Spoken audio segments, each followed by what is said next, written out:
자, 여러분 안녕하세요. 오늘은 사사기 10장부터 마지막 21장까지 말씀을 함께 읽는 날이 되겠습니다. 여러분, 오늘 우리가 읽는 부분은 사사들의 타락, 또 레위인들의 타락에 관한 그런 안타까운 상황을 읽는 그런 장면들이 되겠습니다. 여러분, 우리가 앞에서 이미 살펴봤던 것처럼 이스라엘은 악행과 그리고 불순종을 거듭하게 됩니다. 그런 가운데서도 하나님의 구원의 역사는 반복이 되지요. 그런데 오늘 우리가 읽는 그러한 그 장면을 통해서는 사사들도 타락을 하고 그리고 레위인들도 타락하는 이와 같은 장면을 보게 됩니다. 여러분, 그 이유가 어디에 있을까요? 바로 그들에게 왕이 없었기 때문에 자기들 소견에 옳은 대로 행하였기 때문에 그렇습니다. 여기서 왕이란 누구입니까? 하나님입니다. 하나님을 인정하지 않고 하나님 없이 살았던 이와 같은 그러한 그 시대의 상황을 오늘 우리가 읽는 그런 말씀들은 아주 적나라하게 우리에게 드러내고 있는 것을 보게 되지요. 자, 그러면은 먼저 10장부터 16장까지 나와 있는 사사들의 타락이라고 하는 큰 타이틀을 가지고 나머지 사사들의 그런 그 이야기를 살펴보도록 하겠습니다. 10장에 보면은 6대 사사인 돌라에 관한 그런 그 기록이 나와 있습니다. 돌라는 이사갈 지파를 대표하는 그런 그 인물이고요. 이스라엘을 구원을 했고 20년 동안 다스렸습니다. 그 다음에 7대 사사인 야일에 관한 말씀이 3절부터 5절까지 기록이 되어 있는데 야일은 동쪽에 자리를 잡았던 므낫세 지파 가운데 이제 부름을 받은 지도자였습니다. 그는 30명의 아들들에게 30개의 성읍을 나누어 주어서 하본 야일이라고 이렇게 부르게 되지요. 특권 의식을 가지고 세속화되는 사사의 모습이 구체적으로 드러나는 이와 같은 상황을 우리는 야일에게서 발견합니다. 그 다음에 이제 입다에 대한 말씀을 살펴보겠는데요. 입다를 살펴보기 전에 먼저 우리가 좀 생각해 봐야 될 게 있습니다. 사사들의 그런 그 출신들을 통해 가지고 하나님께서 우리에게 주시는 메시지가 있다라고 하는 것입니다. 하나님께서는 이스라엘 전역에서 신분이나 지파나 민족의 그 관계없이 사사들을 부르십니다. 이 하나님께서 이렇게 역사하시는 구원의 역사를 통해 가지고 하나님의 구원에서는 제외되는 민족도 없고 제외되는 지역도 없고 모든 사람들이 다 하나님의 구원의 역사에 편입될 수 있다라고 하는 메시지를 우리에게 강력하게 주고 계십니다. 그리고 난세에 압제받는 지역에서 사사들이 등장하는 것을 통해 가지고 핍박과 어려움이 있는 곳에 하나님의 사람들은 언제나 준비되어 있구나라고 하는 메시지도 우리는 발견을 하게 되는 거지요. 자, 8번째 사사 입다에 대해서 살펴보겠는데요. 이 입다는 암몬과 블레셋의 그러한 그 압제 속에서 하나님 앞에 부르심을 받습니다. 그에 대해서 성경은 뭐라고 일러줍니까? 길르앗 사람이다. 그리고 그는 기생의 아들이다. 이렇게 이야기를 합니다.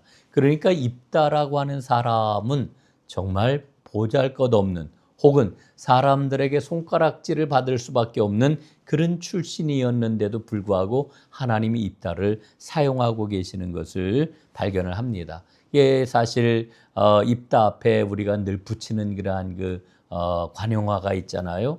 수식어가 있는데 사생아 입다라고 하는 그런 말이 되겠습니다. 그리고 그는 잡류라고 성경에서 표현되고 있는 정말 떠돌아다니는 불황아 같은 사람들과 입다는 늘 다녔던 이런 그 사람이 되었습니다. 그러나 그가 하나님 앞에 부르심을 받고 리더가 되었을 때에 그는 아주 신실한 신앙심과 애국심을 보여주었던 것을 우리는 보게 됩니다. 큰 승리를 거두게 되는데 입다가 보여줬던 그러한 그 모습 가운데 우리가 기억해야 될 게 있습니다. 그게 뭐냐면 하나님이 함께 하심에도 불구하고 인간적인 연약함 때문에 그는 하나님을 철저히 신뢰하지 못하고 엉뚱한 소원을 하게 됩니다. 그래서 자기의 딸을 하나님 앞에 번제물로 드리겠다라고 하는 잘못된 그러한 그 서약, 잘못된 소원을 하였고 그 소원으로 인한 그러한 그 아픔이 이스라엘 가운데 남아있게 되는 것을 우리는 보게 되는 것입니다. 그래서 우리가 깨닫는 게 있습니다. 하나님 앞에 크게 쓰임받는 사람에게도 이와 같은 오류가 있을 수가 있구나라고 하는 것을 발견을 하게 되지요.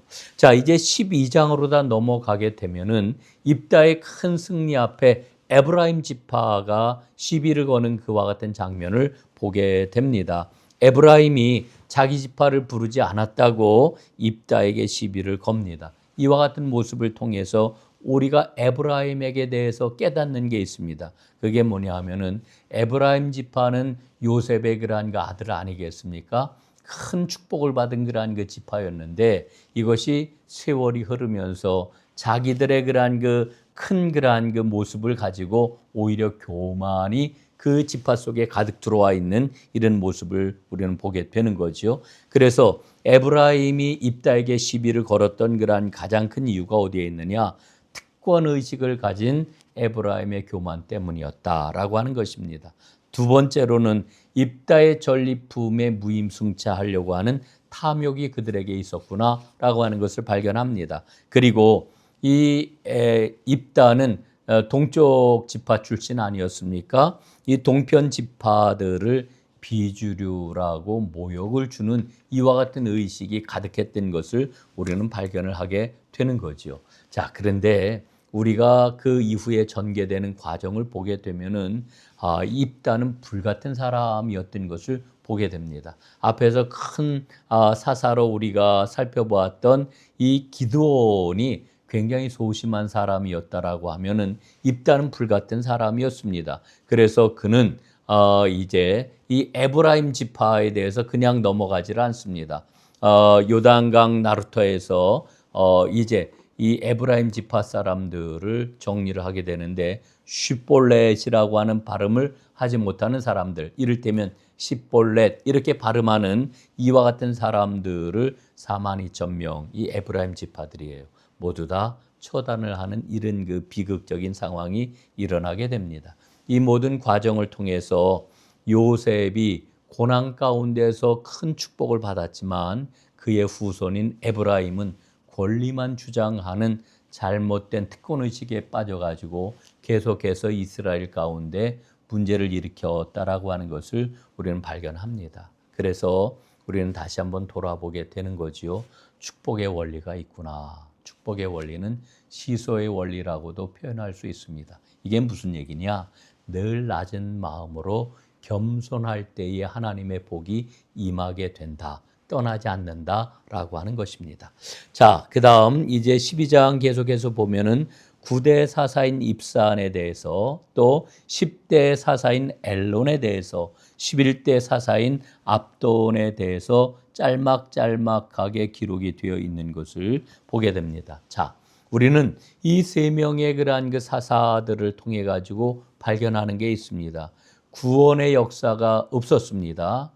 특권층의 그러한 그 모습만 이 사사들에게 나타나는 것을 발견을 하면서 이 후대로 가면서 이 사사들이 특권의식에 사로잡히게 되는 이와 같은 안타까운 모습을 우리는 보게 되는 거지요. 자, 13장부터 16장까지 마지막 사사인 삼손에 대한 기록이 상세하게 나와 있는 것을 발견합니다. 삼손 그러면은 여러분 뭐가 생각이 나시나요?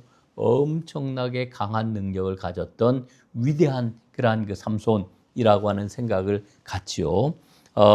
삼손은 단 지파 마노아에게 태어난 그러한 그 아들이었는데요. 삼손은 평생 태어날 때부터 나실인으로 살아야 된다라고 하는 하나님의 명령을 받은 사람입니다. 그럼에도 불구하고 삼손은 어떻게 했습니까?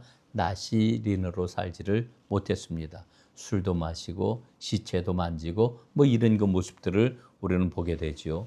그에게는 엄청난 힘이 있어가지고 다곤 신전을 그냥 무너뜨릴 정도의 그러한 그 엄청난 그러한 그 능력을 발휘했던 그와 같은 사사이기도 합니다. 성령의 역사가 삼손에게 분명히 임하였는데 그럼에도 불구하고 그에게서 나타났던 이와 같은 수많은 허점과 문제들을 보면서 성령 충만한 사역자라 할지라도 늘 하나님 앞에 겸비해야 되는구나 라고 하는 사실을 깨닫게 되는 것이지요. 삼손은 민족 구원의 영웅이면서 동시에 큰 인간적인 그러한 그 부족함을 드러내는 이와 같은 사사였습니다. 자, 이제 17장부터 21장까지 말씀은 이스라엘의 그러한 그 비극적인 역사가 기록이 되어 있는 그러한 그 부분이라고 이렇게 이야기할 수 있습니다. 레위인의 타락에 관한 이와 같은 말씀이지요. 에브라임 산지의 성소의 기원이 참으로 의심스럽다라고 하는 것이 이 말씀 속에 깔려 있는 전제이기도 합니다. 이 에브라임 산지의 그러한 그 미가라고 하는 사람에게 세워졌던 그러한 그 지파, 단 지파를 통해서 드러나는 그러한 그 문제들을 쭉 일러주고 있습니다. 여기에 미가라고 하는 사람이 등장을 하는데 미가는 은천백이라고 하는 돈을 훔쳤습니다.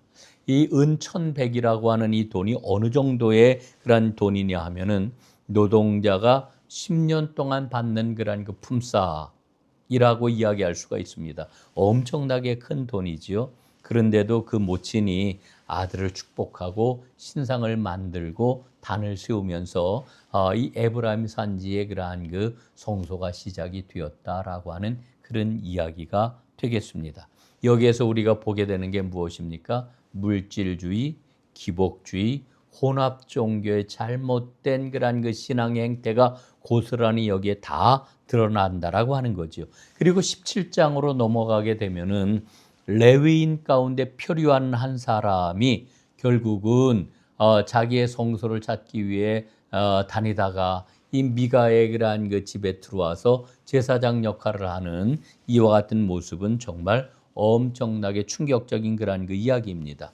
이 사람이 누구냐? 모세의 손자였고 이 모세의 손자가 가정제사장으로 전락하는 그러한 그 이야기가 여기에 기록되어 있는 것입니다. 그리고 단 지파 이야기도 나오는데 이 단 지파가 하나님이 주신 기업인 중부를 버리고 손쉬운 북쪽으로 이주하다가 신상까지 숭배하게 되는 타락한 지경에 이르게 되었다라고 하는 것을 일러주고 있는 것이고 이 죄악은 나중에 금송아지 숭배, 열왕기상 12장에 나와 있는 금송아지 숭배로까지 이어지는 이와 같은 역사가 이어지게 된다라고 하는 것을 발견을 합니다. 자, 19장부터 21장까지 말씀은 이렇게 신앙이 타락하다 보니까 어떤 타락까지 나타납니까? 성적인 타락상까지 나타나게 되는 것을 우리가 보게 되고요.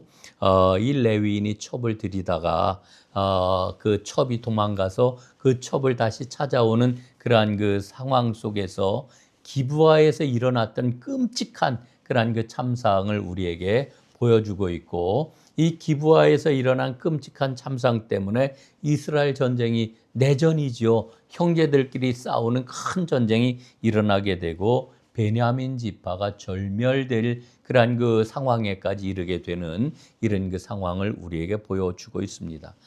물론 나중에 이 베냐민 지파의 회복을 위해서 야베스 길르앗의 처녀 400명을 이제 데려다가 이제 그 자손을 얻는 그러한 그 비상 조치가 취해지긴 합니다만은 이런 비극적인 참상이 기록되어 있는 것을 우리가 보게 됩니다.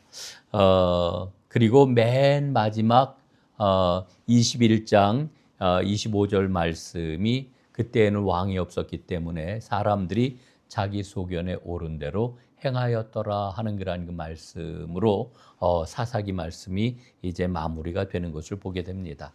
자, 이스라엘의 왕이 없었다라고 하는 이 말의 의미가 뭘까요? 첫 번째, 하나님께서 원하셨던 것은 왕정 체제가 아니라 신정 체제였다라고 하는 그런 의미가 되겠습니다. 두 번째로는 이스라엘 백성들이 하나님을 진정한 왕으로 인정하지 않았다라고 하는 것을 뜻하기도 합니다.